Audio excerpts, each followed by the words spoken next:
Clear the level, beat the boss. That's the typical pattern, right? Well, games have become just a little less linear over the years, and it seems like there's a few more surprises around the corner. Hi folks, it's Falcon, and today on Game Ranks, 10 sudden boss appearances that led to confused screaming.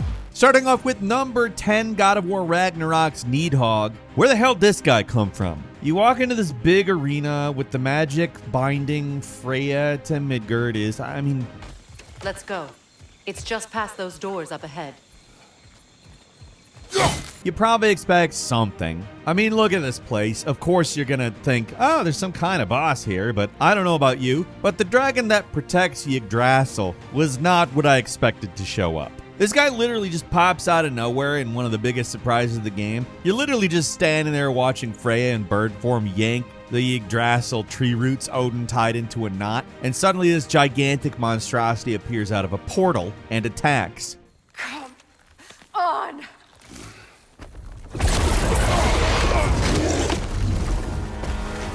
When they teased this guy at the beginning, I assumed it meant there would be a part of the game where you go through the world tree roots or something. Not that he could appear literally anywhere there are roots and attack you. I'll give it to you, the game was pretty clever with that foreshadowing. Not a joke of a boss either. Not the toughest thing in Ragnarok by a long shot, but it puts up quite a fight. It's still in the way! I need to get to those roots! I know! And obviously it's got one of the most surprising boss entrances I've ever seen. Most of the time in God of War, you basically know what you're getting into. But this thing legitimately caught me off guard, both with its out-of-nowhere attack and its unconventional portal-based fighting style.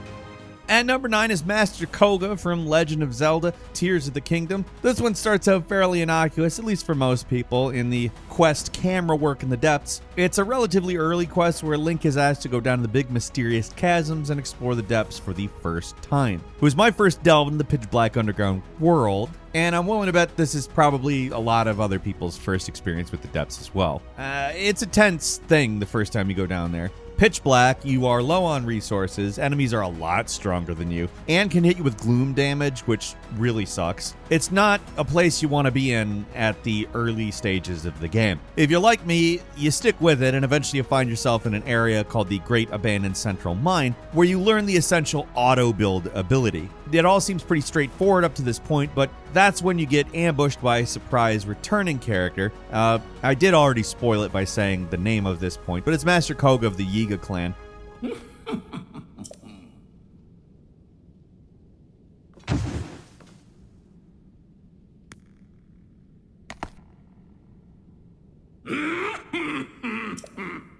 Now, I know that he fell into a big hole when you fought him last. I don't really think that's why he's down here. Remember, these guys can just disappear and reappear anywhere, so he probably didn't fall all the way down the hole. Anyway, he's back and he wants revenge, so he uses auto build as well.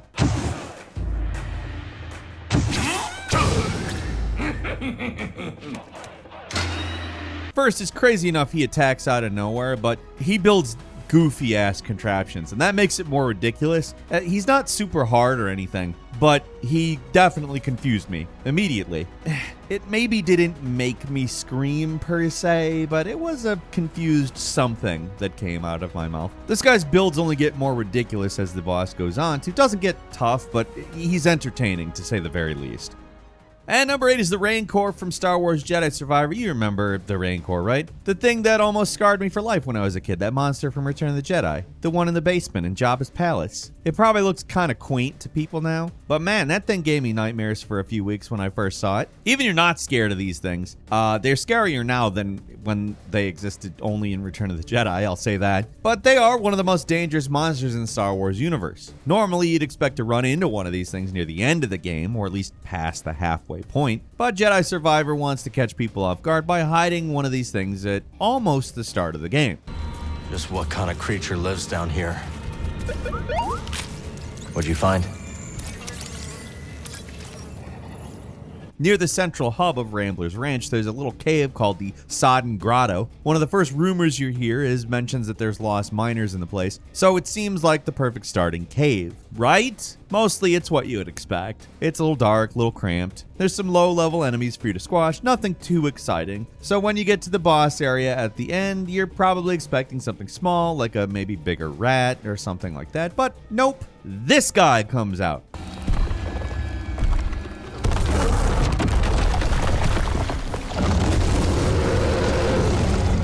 It's one of the first optional areas you can explore in the entire game, and this is what they throw at you. He's relentless too, brutal, aggressive, and he has an instant kill attack that can be pretty difficult to avoid when you're learning the ropes. And putting him there makes it seem like anything can happen in Jedi Survivor. Basically upends all of your expectations. And they might have set the bar a little too high though, because nothing else quite gives you the shock of seeing a Rancor show up as an optional boss in the starting cave. I mean, that's wild. And number 7 is Majima Everywhere from Yakuza Kiwami. An entry that leans pretty hard on the confused element, the Majima Everywhere system, which it's actually called that. And it's exactly what it sounds like. Majima, the mad dog of Shimano, is a knife-wielding lunatic that just really, really wants to fight the series protagonist, Kazuma Kiryu. So much so that after Chapter 2, he just starts showing up almost everywhere.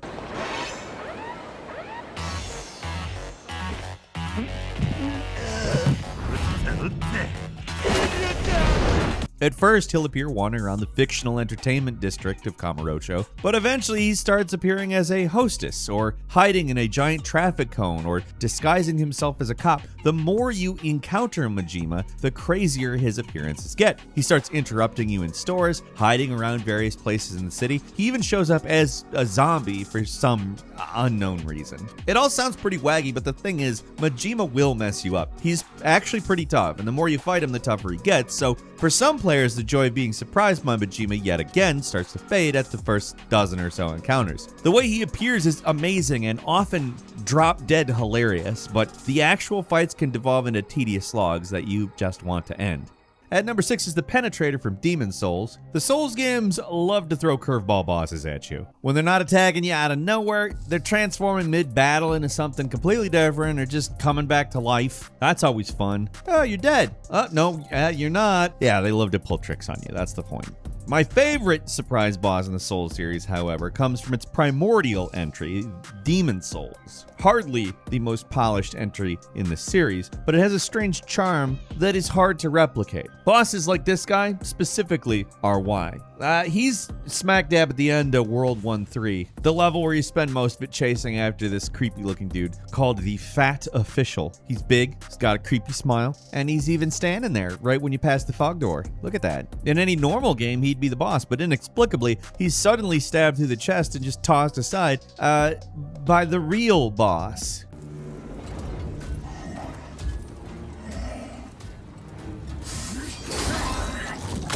It's an amazing intro, and it's even better in the Demon's Souls remake on PS5. The actual boss, not the toughest, at least by Souls game standards, but amazing intro combined with the absurdly blunt name make him an absolutely fantastic Souls boss. One more demon downed.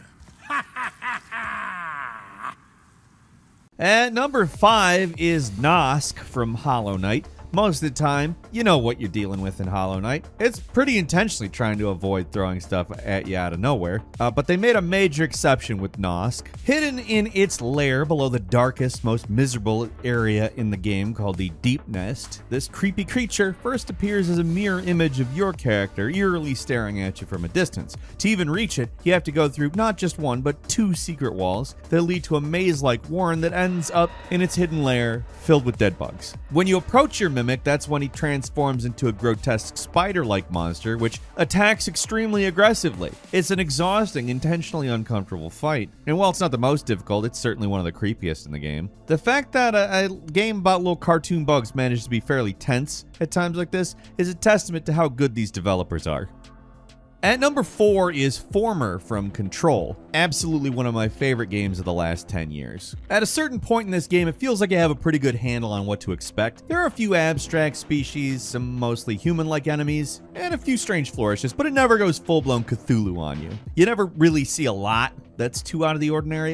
You're a good while into the game when you reach the Panopticon, a giant prison for altered items, which in the lore of the game are seemingly mundane objects that have paranormal effects. Most of these things are relatively simple, and while strange, don't blow up your understanding of the world. I'm talking about stuff like the oscillator, which is a fan that sucks all of the oxygen out of its vicinity, or a Christmas tree that mimics sound. It's all weird. Like, I'm not going to say you're gonna walk through there and think it's normal looking, but it's actually a little tame compared to some of the weirder stuff that you will eventually find in this game. Then you do the side quest Fridge Duty, which starts with something you've come to expect from the game, where a guy has to keep staring at a fridge, otherwise it'll disappear. Pretty much sounds like all the other altered items, right? Yeah? But when you come back and find the guy watching it dead, your character touches the fridge and is abruptly teleported to the astral plane, where you're ambushed by this bizarre, abstract collection of polygons the game calls Former.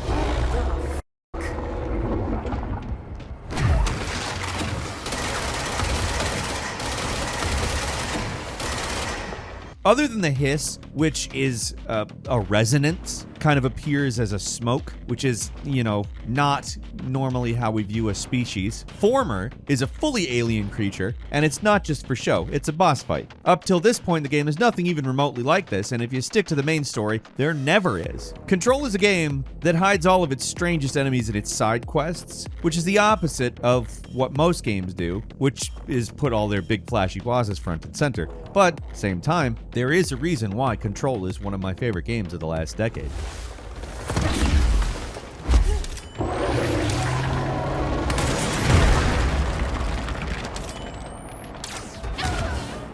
At number 3 is Ball and Dig On from Devil May Cry 4. Usually, you know what you're getting when it comes to bosses in any of these games. You're not getting a lot of surprises, at least when it comes to bosses. They all make sudden and unexpected appearances, and if there's one boss that really fits this list, it's this. Encountered as the boss of Mission 4, what initially looks like a fight against 2 snow nymphs suddenly reveals itself to be something far more ridiculous. So this is what you really look like.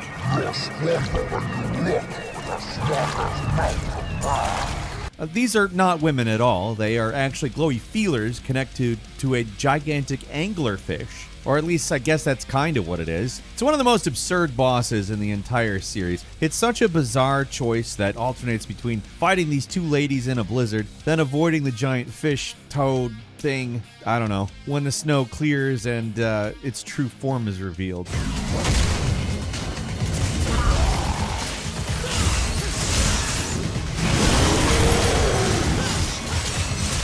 For a game series that rarely relies on gimmicky bosses like this one, this stands out, both because of how bizarre it is and because of how memorable it can be.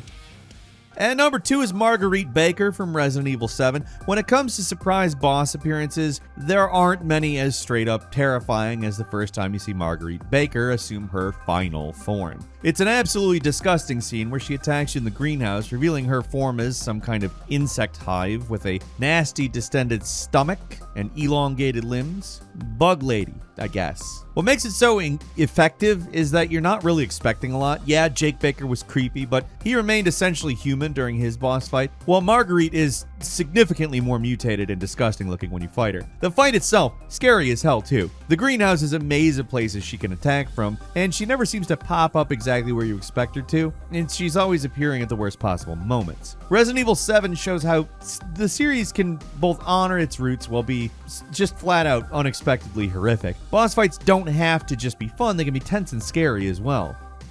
And finally, at number 1 is Bloodborne's Amygdala. I can't think of another boss that made me howl in absolute confusion in the way that this guy did. What makes him unique is that this guy's sudden appearance occurs way before you actually fight it. But man, that sudden appearance is one for the history books. Now, everybody knows about Bloodborne's Cthulhu mythos inspirations, but when this game first came out, all we really knew was that it had guys in funny hats and you killed werewolves. There are some hints at weirder things to come in the central city and parts of the cathedral district, but you're mostly just fighting humans and beasts. So when you go down the path in the cathedral ward, enter this random unassuming chapel and stand on this little pedestal, just about the last thing I expected to happen was a giant invisible monster with a moral mushroom for a head would appear, grab me, and literally cause my brain to explode.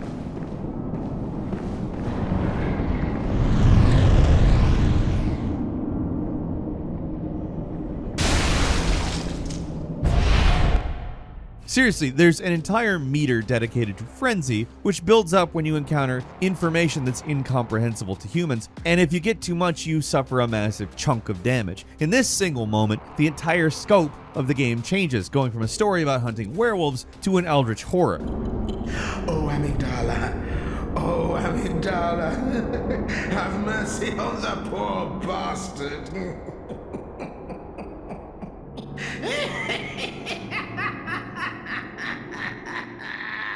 Going into this one blind, I cannot understate how much this single moment blew my mind, and you don't even fight this thing yet. That doesn't happen till later. In the grand scheme of bizarre moments in Bloodborne, this one doesn't even make the top 3, but it's so sudden and shocking that it deserves this #1 spot on the list. A quick bonus for you, Sturm from Resident Evil 8. You know how it is. You're just wandering through the techno bowels of an absurdly gigantic underground factory when all of a sudden, out of nowhere, a crazy man with a propeller for a head Kool-Aid Man's his way through a wall and attacks you out of nowhere.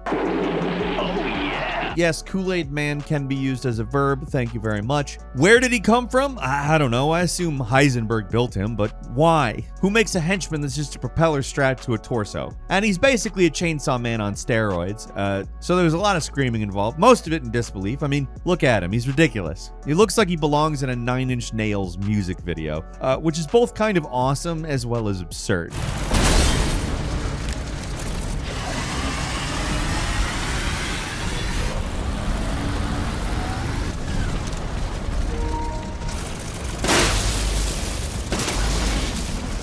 And that's all for today. Leave us a comment. Let us know what you think. If you like this video, click like. If you're not subscribed, now's a great time to do so. We upload brand new videos every day of the week. Best way to see them first is, of course, a subscription, so click subscribe. Don't forget to enable notifications. And as always, we thank you very much for watching this video. I'm Falcon. You can follow me on Twitter @FalconTheHero. We'll see you next time right here on Game Ranks.